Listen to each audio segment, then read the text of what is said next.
Hello, I'm author and publisher Mark David Welsh and welcome to Noir Confidential, a project which is my attempt to identify what I consider to be the essential examples of that darkest, most twisted genre of film, the film noir. And for that I'm going to be researching and reviewing the 87 examples that I think may just qualify for that list. Now I'll be doing a deep dive into each film, which involves reading the novels they were based on, researching their production history, reading the biographies and autobiographies of the principal filmmakers involved, and distilling all that down into a separate video for each. Now it's going to involve a lot of work, and it's fair to say that these videos won't be popping up in this channel on a weekly basis.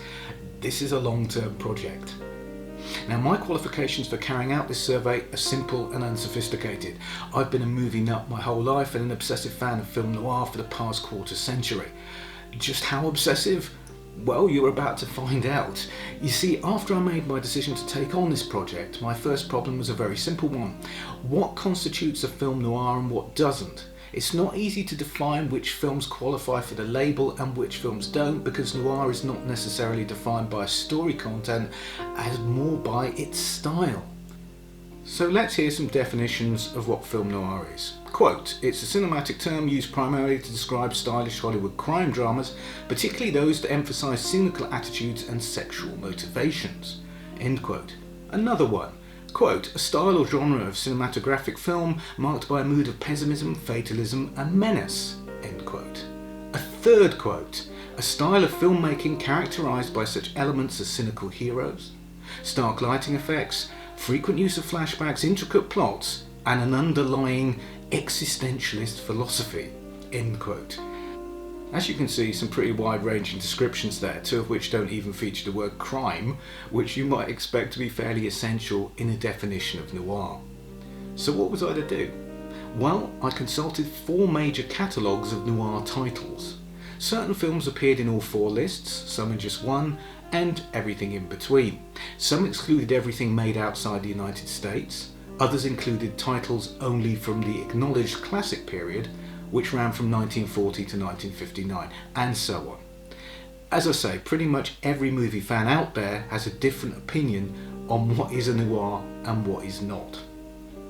So, as a massive fan, I took the obvious and borderline insane decision to combine everything into one huge list of over 1,000 films. And apart from some 20 French language examples, I have now seen everything on that list. And yes, it did take quite a while. And as it turned out, no non-English language films made it into the final shake-up here, and no films made prior to 1940, although 2 French films starring Jean Gabin from the late 1930s came very close. At the other end of the timeline, I chose to make 1959 as my cut-off point, which was a pity as it excluded Sam Fuller's excellent Underworld USA made in 1961 and more modern classics such as LA Confidential and Chinatown. But I had to draw the line somewhere. Maybe those will be included in a later series of videos. Now what I discovered during this survey was that my definition of what makes a film noir was very narrow compared to other people's. I had it fixed in my head that a film noir had to be black and white, involve a specific crime, usually a murder or a robbery, and those were more than likely being investigated by a down-at-heel Seamus, a private dick in a raincoat and trilby with a bottle of whiskey in his desk, a hard, cynical loner with his own code of flexible morals, but a sense of honour that would compel him to do the right thing in the end.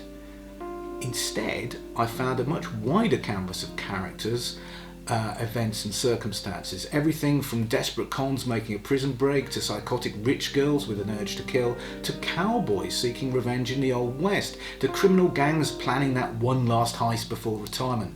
And some of the films were in colour, which was perhaps the biggest shock of all. Yes, there are common threads that run through these stories. Betrayal, fate, despair, the influence of past misdeeds, duplicity, paranoia, alienation, plain old bad luck, and the futility of dreams. But I did not expect these would be wedded to so many different scenarios, circumstances and locations. It was an eye-opener for me and made for some very interesting viewing experiences. What is a film noir is a question I'll be coming back to multiple times in this series, no doubt. In the end, the list includes a lot of the obvious examples and acknowledged classics, but also some lesser known pictures that have fallen between the cracks over the years and I think need to be better recognised, and that's one of the reasons for making this series.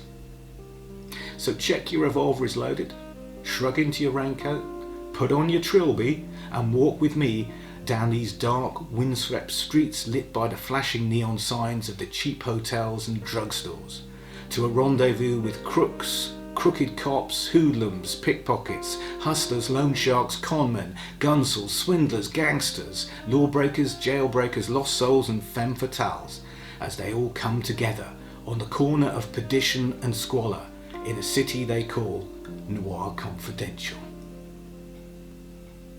And don't forget to like, share and subscribe if you enjoyed the video and want to follow the series. It helps me out a lot if you give me a big thumbs up. And thank you for listening. And just for now, it just remains for me to wish you a very long good night.